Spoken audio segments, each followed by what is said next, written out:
What's going on, guys? Welcome to Power Plays MTG. This is my first video for my channel. We kind of go over just fun stuff in Commander. I like high power cEDH, but I also play some lower power stuff as well. Today I wanted to go ahead and take a look at one of my cEDH decks. It's Sauron, the Dark Lord. So it should be a whole bunch of fun. Let's go ahead and get into it. We're going to look at all the cards and then maybe do some test hands as well. And then stick around for the next video. Hopefully you'll be able to see it on my channel. We should have some gameplay with the deck. So we're going to go over to our decks on Moxfield here. Loading, down to our Sauron cEDH list. Alright, so Sauron, the Dark Lord. He is a Grixis commander. He's 3, a blue, a black, and a red. For a 7/6 Avatar Horror with Ward, sacrifice a legendary artifact or legendary creature. Whenever an opponent casts a spell, amass Orcs 1. Whenever an army you control deals combat damage to a player, the ring tempts you. And whenever the ring tempts you, you may discard your hand. If you do, draw 4 cards. So this is kind of just like a good Grixis pile of cards. I play a couple cool combos we'll talk about. And I'm a little bit on a reanimator theme for this deck. And I think it's a whole bunch of fun to play. It's not a tier 1 deck by any means. It's probably not even really a tier 2 deck either. But it's Grixis, so it has good win lines in it. And it's just a fun deck to play. And I like that Sauron is a card advantage commander. So you can go through your deck pretty quickly by getting that orc big, hitting your opponents for damage, and then discarding the cards that you want to reanimate, and then hopefully drawing some win cons. So let's go ahead and talk about each card. I'm not going to spend too much time on each card. We just want to kind of quickly go through the list. And also, this list hasn't been updated since I really built it. It's been built like for a year or so, maybe a little longer. I play so many different decks, I don't really fine-tune decks very well. So you're going to see some cards that are probably just not optimal, especially in the lands. My lands are terrible for this deck. But it's still a fun deck, and I still get wins with it all the time.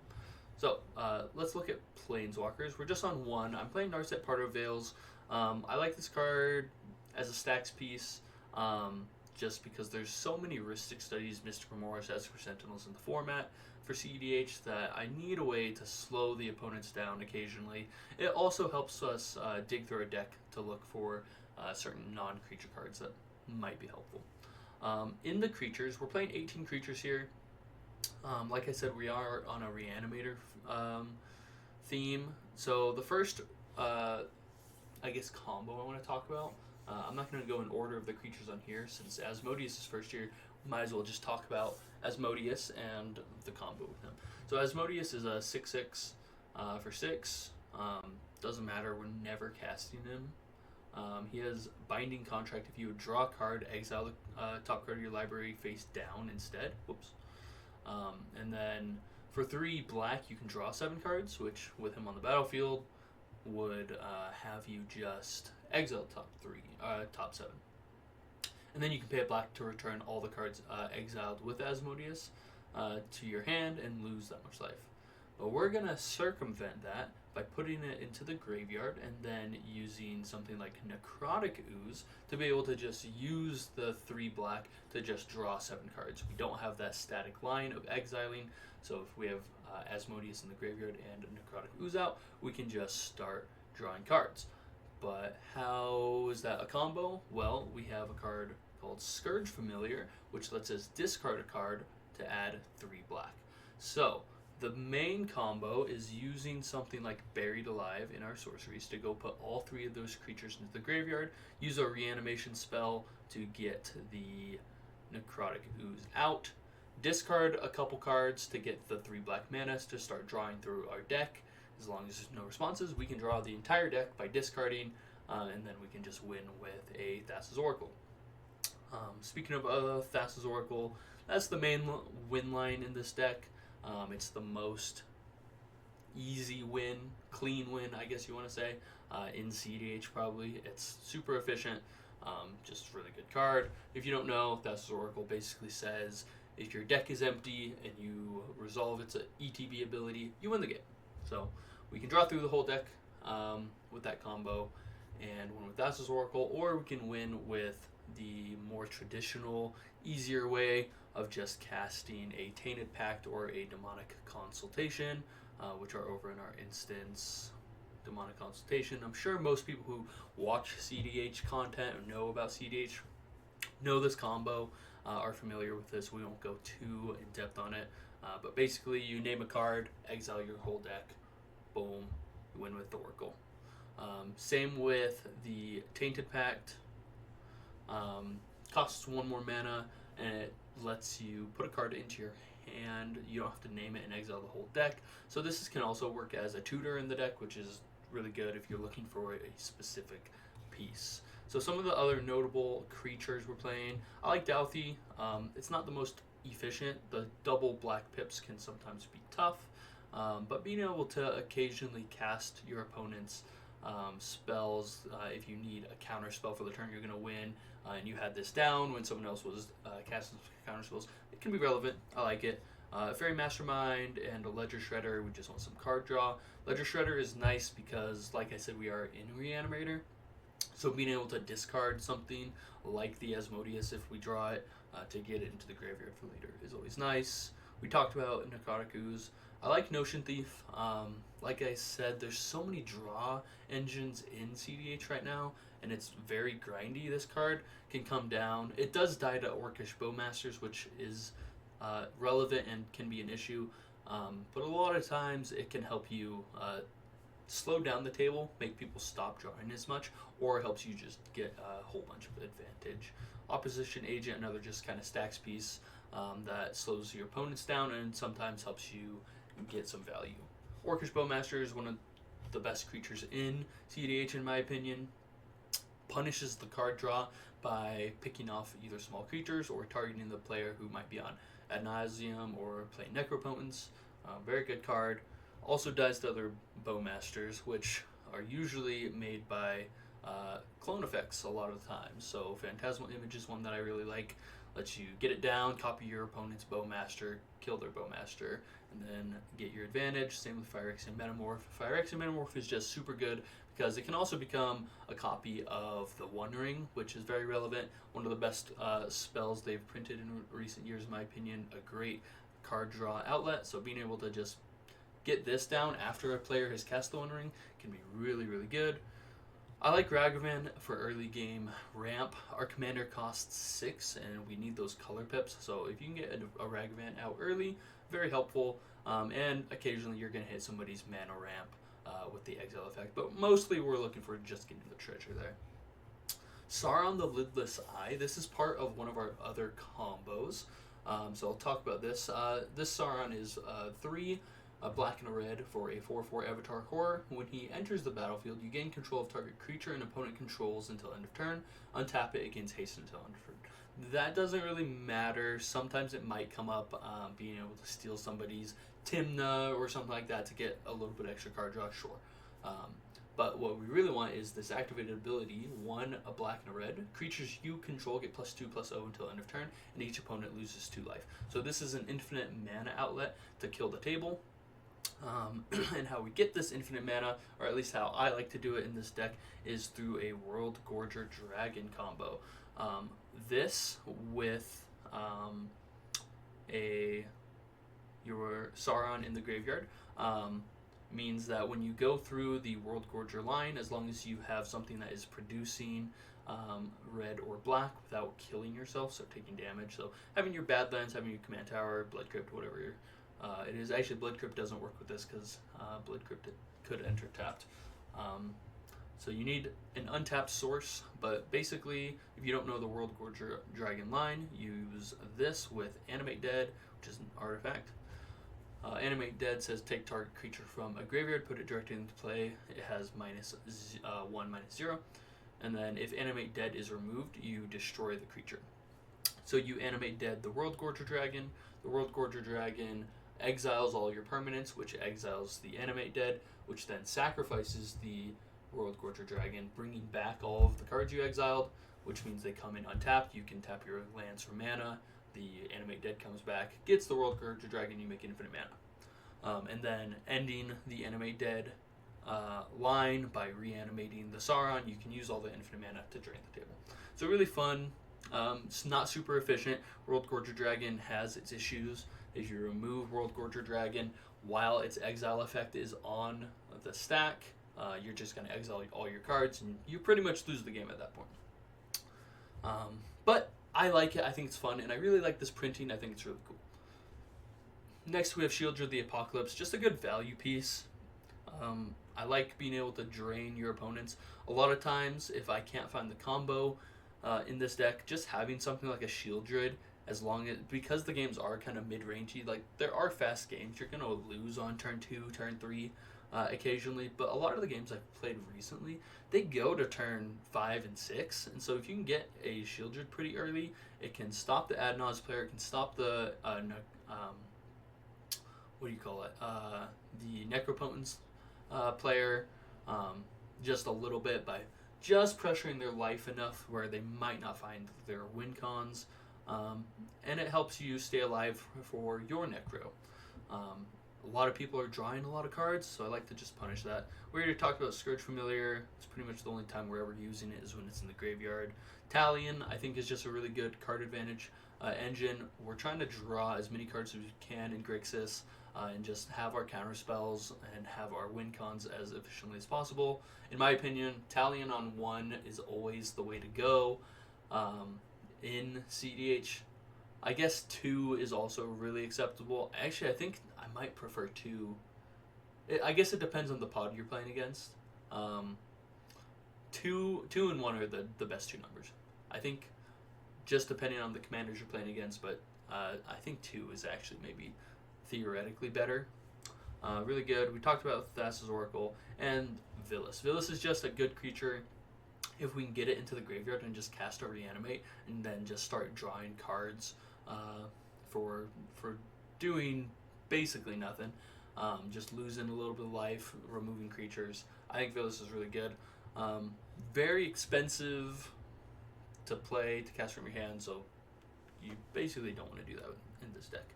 But those are the creatures. I think there's some fun creature combos. I enjoy them, and hopefully in the gameplay video we'll be able to show some of those off for you. In the sorceries, we talked about Buried Alive already. You're going to see basically all the normal cEDH Grixis stuff. So you're going to see your tutors, Demonic Tutor, Diabolic Intent, Imp Seal, we got Jessica's Will. We want to push out that mana, get our commander out as soon as we can, so we can get that card advantage going. Mnemonic Betrayal is a card that I really like. It's like our third or fourth way to win the game, kind of. It's like the backup plan. Once everything has gone wrong, you can cast a Mnemonic Betrayal and hopefully get the value to push for a win again. We have a couple reanimation spells, not very many. We're only on 2. We have Persist and Reanimate, besides the Animate Dead. I would put more in. I mean, the theme is kind of Reanimator. And I was playing Victimize for a while, but it just wasn't as efficient as I wanted. So yes, we are playing Reanimator, and we want to get to the reanimation stuff as much as we can, but it's really just finding the combos. We're mostly just a combo deck in Grixis. Toxic Deluge for board wipe. Vandal Blast is one that I'm always impressed with. I don't see people play it as much. It can really turn the tables and slow your opponents down. They can't push for a win. If all the mana they have is just in their free mana rocks, you can just blow everybody's things up. This has saved me a lot of games where 1 or 2 players just push a little too fast, but they don't have the win. And then you just set them back so far that they can't put anything together. So I really like it as a board wipe. Wheel of Fortune for card draw, and also Windfall. Helps us when we have our Orcish Bowmasters out to ping down people, and also is just good card draw. In the instance, we have a bunch of counter spells, and that's pretty much it. A couple tutors. So Offer, Born helps us to win over top of people. Brain Freeze is part of our Underworld Breach line to win with Thassa's Oracle. We'll talk about that when we get to Underworld Breach. Cabal Ritual, just want mana. Culling the Weak, more mana. Sack an Orc, sack a Ragavan, push out our commander, or just push out a Necropotence or something like that. Cycrift is our second board wipe. I guess third, really. Just a good, versatile card. Dark Grit, Demonic Consultation we talked about. Entomb, being able to just put the World Gorger Dragon into the graveyard once we already have the Animate Dead. Just makes it easy, get our infinite mana. I didn't talk about this win either yet, but with the World Gorger Dragon, we also have a win line with one of our lands, which is Mount Doom. Mount Doom has the activated ability to deal damage to each opponent, so as long as we're being able to make infinite mana that way, we can also win with one of our lands. Fire Covenant is another board wipe, helps us target down creatures. I like this especially when we're playing against something like a Rog Thrasios, because they put out so many small creatures to turn on their Gaia's Cradle. This can just wipe them for like 6-7 mana, or 6 or 7 life, excuse me, and just put them behind on their Gaia's Cradle so they can't get their Thrasios activations. Really good card, I like it. It's instant speed board wipe, which is very helpful. Force of Negation, Force of Will, Mental Misstep, Pact, Pyroblast, Red Elemental Blast, Swan Song, just standard counter spells. We need to be able to protect our win and stop others from winning, obviously. Tainted Pact we talked about, and Vampiric Tutor. Our artifacts are pretty common. Arcane Signet, Chrome Mox, Grim Monolith, LED, which is part of the Underworld Breach line, Lotus Petal, Mox Diamond, Soul Ring, Talisman of Creativity, and Talisman of Dominance. We're not playing Talisman of Indulgence, probably just because I didn't have a copy of it, but also the red and black mana is not as important as blue, so we wanted to have talismans that have blue in them. The One Ring, and then Wishclaw Talisman, just another tutor. Our enchantments, we have Animate Dead, which we talked about, Copy Artifact, which is very good against the One Ring. Yeah, well, not against it, I guess, but helps us push forward when people have their One Ring out, or if we need a Soul Ring, this can be a Soul Ring. It's just a way to get a little bit more mana or get some advantage. Dress Down I really like. This can stop people from winning with a Thassa's Oracle on the stack. Before it hits the stack, I should say. It will enter as a creature with no abilities, not trigger, and it just slows people down. It replaces itself with the card draw. It can also bite you in the butt sometimes if you need to have your creature with an ability, like if you have an Esper Sentinel out or something like that, then you're not going to get your card draw. But I think it's a decent enough card. I enjoyed playing it. Mystic Remora, Necropotence, Ristic Study, it's just card draw. It's just what we need. You have to be able to draw cards and be able to find your win. And then Unable to Scream is one that I really like as a removal spell, kinda. It enchants a creature and they lose all abilities and become a 0/2. And I really like that against decks like Kinnan, Sisay, anything that has an activation, Magda, just being able to shut them off, and as long as nobody attacks them so they can block, you're able to slow down their game plan quite a bit. And they're usually not spending a counter spell to counter this, and they're usually not using their own removal spell to remove their creature. So it's a pretty good silver bullet against commanders with activated abilities, so I really like it. And then Underworld Breach. I'm sure most of you who watch cEDH content know Underworld Breach, you know how it works, but I'll go over it just really quickly. So Underworld Breach says each non-land card in your graveyard has Escape, which means you can cast it from the graveyard equal by casting the mana of its mana cost and exiling 3 cards. And then you sack Underworld Breach at the end step. So with this, with Lion's Eye Diamond and Brain Freeze, you can cast the LED, get the 3 blue mana, then Brain Freeze yourself to fill up your graveyard even more and more. Go through until you find your Thassa's Oracle and win with Thassa's Oracle. Very simple, very easy. Good card, probably the best red card in cEDH. To be honest, it's just super, super powerful. The lands, 30 lands, it's mostly what you'd expect. Ancient Tomb, some fetch lands. Castle Lochthwain I like. Lets us get some card draw occasionally when we really need it, if we have nothing to do, and we need just that last little push for card draw. City of Traders is another ancient tomb, basically the sacks. Gyre Reach Sanitarium is one I really like in this deck. It only taps for colorless, but it has pay 2 and tap it, and each player draws a card, then discards a card. This card is really, really good just to hold up for Thassa Oracle wins. If they deck themselves with Demonic Consultation, you can just activate this and boom, make them lose with it on the stack. I think it's a really cool include for this deck. It also is discarding stuff, which is what we want. We want to be able to put our Villas into the graveyard, or the World Gorger, or the Asmodeus, or whatever, so that we can reanimate it later. Really like it. Gemstone, Caverns, Gloom Lake Verge. The Verge lands, I think I'm going to cut them, honestly. Like, this deck hasn't been updated in a while, so like the Surveil lands are lands that I need to get. I don't have all of the fetches that are in these colors, but it's a fun deck. I really enjoy it. Like I said, it's basically just a Grixis good stuff pile, but it has the most efficient win lines in the game with Demonic Consultation, that's a Squirrel Oracle, and then Underworld Breach has protection, it has ramp, and then it has some cool combos that we get to. So let's go ahead and do some playtest hands to end this video. We'll go through maybe 3 or 4 opening hands and see if there's something that we would want to keep. So let's go to playtest. Alright, so we can see on the bottom here our opening hand would be a Buried Alive, Gloom Lake Verge, Pact of Negation, Underground Sea, Vandalblast, Orcish, Bowmasters, and a World Gorger Dragon. We have no fast mana, we have no card draw, so I would definitely not keep this. We would go to second 7, so let's take a look at second 7. This one's not much better. We have a Dress Down, Mnemonic Betrayal, Pact, a Mountain, Vamp Tutor, Culling the Weak, and Ancient Tomb.